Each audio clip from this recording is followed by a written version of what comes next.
जैसे अभी पिछले 3 दिन से मैंने लिखना शुरू किया है कि मुझे क्या क्या करना है। हाँ। लेकिन जबकि मुझे मालूम है कि मैं जैसे अभी अपना साउंड मिक्सिंग कर रहा हूँ फिल्म का, तो मुझे हाँ। मालूम है कि मैं स्टूडियो में जाऊंगा तो बाकी की जो चीज़ें मैंने नोट डाउन की हैं जो करनी है वो नहीं हो पाएंगी, क्योंकि वो उतना टाइम नहीं रहेगा। लेकिन तो भी मेरे दिमाग में वो रहती है कि मुझे ये करना है। तो इस तरीके का एक थोड़ा सा सिस्टमेटिक प्लान बना है, और वो बार बार दिमाग में लाना नहीं पड़ता है कि मुझे आज क्या करना था और क्या करना था, क्योंकि वो सब चीजें लिखी हुई हैं तो एकदम वो क्लियर है मुझे। तो ये मुझे इसका फायदा हो रहा है। मेरा नाम विराज है। और ये जो माइक्रोसॉफ्ट टू डू यूज करना स्टार्ट किया है ना, तो ऐसा लग रहा है कि सब कुछ ऑर्गेनाइज्ड वे में हो रहा है। मतलब कि क्या, हम जो भी काम याद रखते थे पहले सिर्फ, अभी वो लिख रहे हैं, या तो टू डू में लिख रहे हैं, या तो फिर हमारा जो बुक है, डायरी है, उसमें लिख रहे हैं। और मैं भी सोच रहा हूँ मेरी ऑफिस में भी ये मैं इम्प्लीमेंट करूँ। मेरे जो एम्प्लॉय है उनको भी इंस्टॉल करवाऊँ और टास्क सब उसमें ऐड कर दूँ। अब तक मैं व्हाट्सएप में सब करता था, लेकिन अब क्लियर हो रहा है कि भाई चलो टू डू मिला है तो उसको इम्प्लीमेंट करते हैं। और वो 2-3 दिन से सब ऑर्गेनाइज्ड वे में चल रहा है।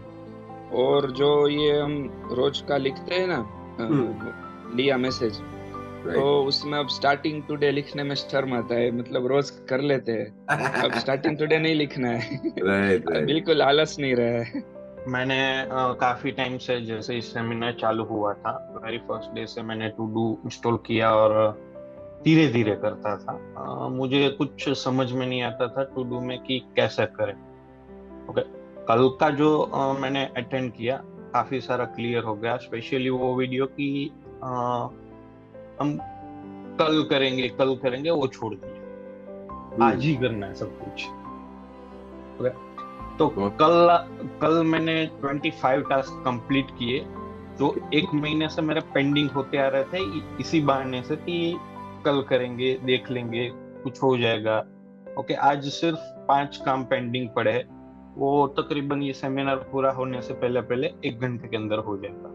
तो काफी इम्प्रूवमेंट और काफी प्रोडक्टिविटी आई है। Actually, this helped me, the Microsoft To Do, like when we are writing the thoughts.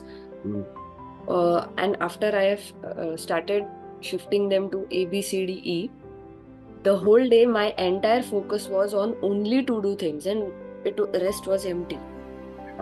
So it was very easier, like whatever I could do, but I knew what exactly, okay, 1, 2, 3, 4, 5, and the entire focus was only on those tasks. Otherwise ये भी दिमाग में है, वो भी दिमाग में है, वो भी दिमाग में है, एंड फिर हो रहा कुछ नहीं है, सिर्फ प्रोकास्टिनेट हो रहा था। Right right. तो ये आ गया तो ये कर लिया, वो आ गया तो वो कर लिया, नहीं तो कुछ भी कर लिया, एकदम ऐसे अनऑर्गेनाइज था। But like from last 2 days only जो करने हैं उन पे ही फोकस था, बाकी सब ऐसे आउट ऑफ फोकस थे। पहले मैं नहीं लिखता था ना, तो मुझे विजन वगैरह सब ऐसा ब्लर लगता था, ये पूरा होएगा नहीं होएगा इसका गारंटी नहीं लग रहा था।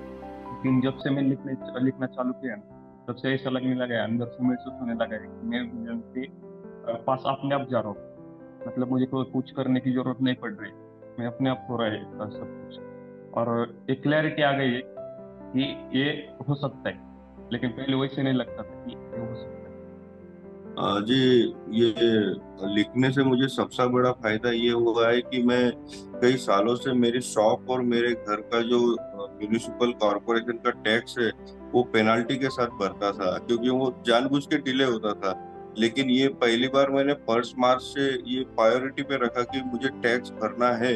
तो इतने सालों में पहली बार हुआ कि वो टैक्स भर के आज क्लियर हो गया, क्योंकि ये जो लिखा था ये पहली बार उस तारीख से पहले ये काम डन हुआ है। सो यही नहीं, ऐसे जिंदगी में हर एक काम ऑर्गेनाइज हो रहे हैं इस लिखने की वजह से, माइक्रोसॉफ्ट टू डू की वजह से।